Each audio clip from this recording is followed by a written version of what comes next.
Germany has the fourth largest economy in the world behind the USA, China and Japan. And to be fair to the UK, it comes in fifth spot. But in my experience of living 8 years in Germany, I still think that we have a lot to learn from the Germans.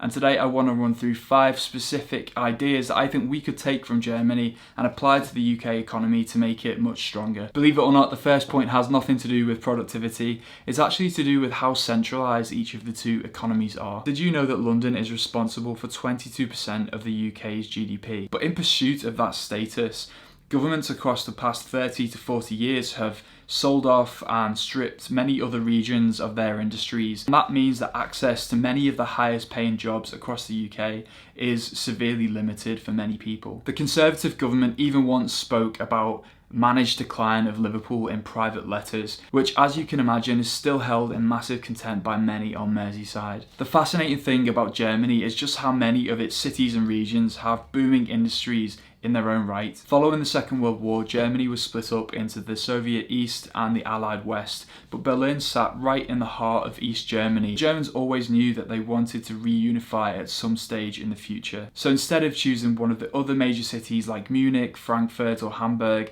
as the new political centre for West Germany, they decided to relocate the capital to a city called Bonn, which didn't have any other major industry. That made it very easy to move the Bundestag back to Berlin once the country was reunited, and it had the knock-on effect that those cities I mentioned before, Hamburg, Frankfurt and Munich, were able to develop their own industries over the course of the 20th century, which now give the whole country a very diverse profile and make it very, very resistant to shocks. Interestingly, decentralisation or devolution is something that a lot of people across the UK are looking at in order to revitalise societies that may have been left behind by the hyper-focus on London over the past 4 decades. So the second thing that I think the UK could learn from Germany is respect vocational education. If you want to learn a trade or pick up an apprenticeship in Germany, it's really easy to do so by going through the Berufsschule system, which is a kind of school that specialises in professional trades. Many of these programs are closely linked to local businesses or industries that you can get a start in. So it might be feasible that if you went to a Berufsschule in Wolfsburg, there would be a lot of opportunities for you to get apprentices at places like Volkswagen. Of course, colleges and apprenticeships exist in the UK too, but it always feels like they're discouraged in comparison to an academic route like going to university. And a lot of people who do go the uni route will often graduate when they're 21, 22 and not really know what they're doing with their lives, but look at people who did take on a trade and see that they're earning quite a lot of money and they don't have any student debt. Ultimately, if you want any kind of productive industry to thrive, you need to train people and you need to incentivize people to pick up those trades and learn those crafts.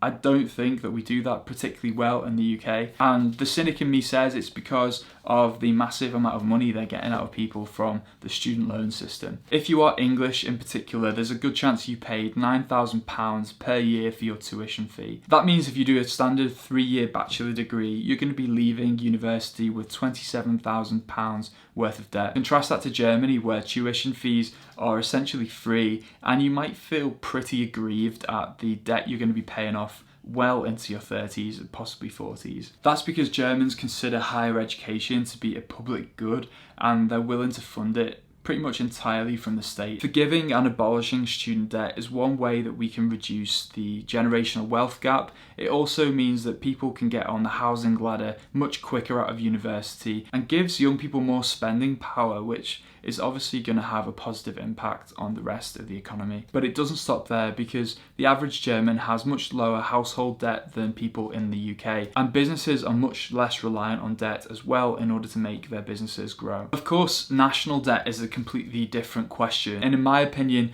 the Cameron and Osborne response to the 2008 financial crisis, which was to ostensibly reduce the national debt over time with a decade of austerity, has absolutely crippled the UK economy. However, the fact that Germans and German businesses are much less burdened with debt did make them much more resilient to that same economic shock. Now, I'm sure I get the odd comment on this video from people who voted for Brexit and believe that the UK has nothing to learn from Germany or the rest of the EU indeed. And I'm sorry to those people, but it's just the truth.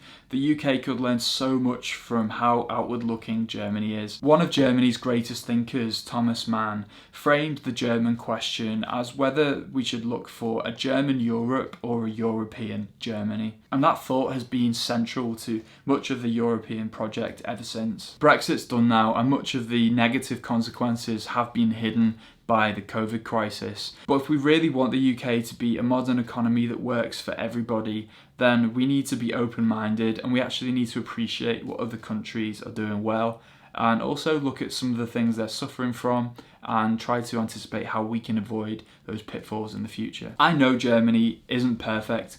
There's a looming pension crisis because of an ageing population. There are plenty of marginalised groups in Germany that don't have access to all the top jobs either. But I do have a lot of love and respect for Germans and for the German economy. So I hope that you found this one interesting. Please let me know in the comments if you have any other ideas of things that we could learn from each other. And I'll see you in a bit.